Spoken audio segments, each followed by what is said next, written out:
নমস্কার, সংবাদ শিরোনামে আপনাদের সকল দর্শকদেরকে জানাই স্বাগত। আপনাদের সঙ্গে আমি এই মুহূর্তে রয়েছি শুভদীপ। মালদা শহরে স্বর্ণ ব্যবসায়ীদের এলাকাগুলিতে অপরাধ দমনে 24 ঘন্টার পুলিশি নজরদারি শুরু হলো। এছাড়াও যেসব অধিক পরিমাণে সোনার দোকান রয়েছে সেই সব স্থানে অস্ত্রধারী পুলিশের পাশাপাশি সিভিক ভলেন্টিয়ারদেরও মোতায়েন করা হলো। এছাড়াও স্বর্ণ ব্যবসায়ীদের দেওয়া হলো জরুরিকালীন পুলিশের নাম্বারও। আপনাদের সামনে আমরা তুলে ধরবো সেই চিত্র। মালদা জেলা পুলিশের এমন উদ্যোগকে সাধুবাদ জানিয়েছেন বঙ্গীয় স্বর্ণশিল্পী এবং স্বর্ণ ব্যবসায়ী সংগঠনের কর্মকর্তারা। সংগঠনের পক্ষ থেকে জানানো হয়েছে, পুলিশ খুব ভালো উদ্যোগ নিয়ে এই কাজ শুরু করেছে। এর ফলে ব্যবসা ক্ষেত্রে রাতে সামান্য দেরি হলেও পুলিশের নজরদারির জন্য প্রত্যেক ব্যবসায়ীরা স্বস্তিতে থাকবে। উল্লেখ্য, মালদা শহরে স্বর্ণ ব্যবসায়ীদের এলাকা হিসেবে পরিচিত বিনয় সরকার রোড, এছাড়াও মালদা শহরের Rajmahal road, Rabindra avenue, Netaji Subhash road সহ আরও বেশ কয়েকটি এলাকায় স্বর্ণ ব্যবসায়ীদের ছড়িয়ে ছিটিয়ে রয়েছে শতাধিক দোকান এবং শোরুম।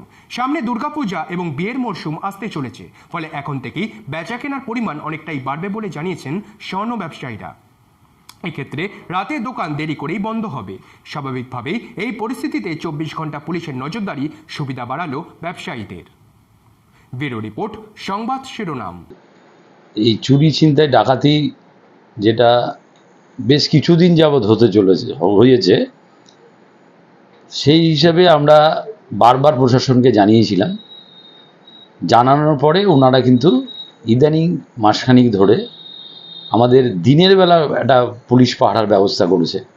সিভিক এবং আমাদের অস্ত্রধারী পুলিশ, তারা আমাদের বিএস রোড, ফোয়ারার মোড় থেকে বিএস রোডের শেষ এনএস রোড এবং ঝলঝলি ইংলিশ বাজার শহরটাকে ওনারা কিন্তু দিনের বেলাও কিন্তু পুলিশ দিনের থেকে রাত্রি 8টা অবধি, 8:30 অবধি কিন্তু ওনারা পাহারা দিচ্ছেন। তাতে আমরা অনেকটাই নিশ্চিন্তে আছি যে এইভাবে যদি পুলিশ পাহারা দিয়ে আমাদের যদি একটু নিরাপত্তা দেয়, কারণ আমরা ভীষণ আতঙ্কের মধ্যে আছি, কখন কার দোকানে কীভাবে দুর্ঘটনা ঘটবে। তো এই হিসাবে দেখতে পাচ্ছি যে আমাদের একটা কি বলবো যে নিরাপত্তা, সেই নিরাপত্তাটা ওনার প্রশাসন আমাদের দিচ্ছে। এখানে যে দু তিন ইনসিডেন্ট হয়েছে, তখন আমরা জানি কি হাই ভ্যালু টার্গেটসকে মতলব একটা ভুলনারেবিলিটি থাকে কি হাই ভ্যালু টার্গেটসে রিস্ক রিওয়ার্ড রেশিও মতলব ক্রাইমের ফেভারে যায়।